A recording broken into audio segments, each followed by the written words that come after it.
Hi, this is Josh Olson. You're watching Trailers from Hell, and we're going to be talking about a movie that is not very good, but is actually kind of great. This is Blacula. You shall pay. Blacula came out in the middle of the Blaxploitation explosion of the 70s. It actually started a little mini trend of putting black into the title of black horror remakes. So you got such things as Blackenstein and Dr. Black and Mr. Hyde. Not a particularly clever trend. It's not a very well-written film. It's not very well made. There isn't a lot to recommend it, except for one thing. It stands out for the work of its star, William Marshall, who plays the title character. Back in the 70s, things were pretty dire for black actors. There were not a lot of good parts for them in films.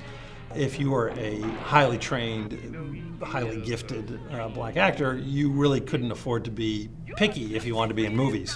When Marshall came onto the project, he did insist on a few changes. Blacula had not been an African prince. He made him an African prince named Mama Waldy, and he brought a certain dignity to the writing of the character as well as the performance.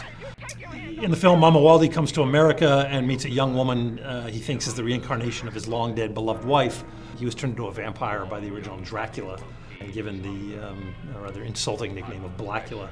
Blacula, though, is all about Marshall's performance. It's absolutely amazing. He owns the screen. Every time he's on, everything else just drops away, and you're looking at a guy giving one of the great screen performances. It's like he thinks he's in Hamlet, and so he's delivering the goods.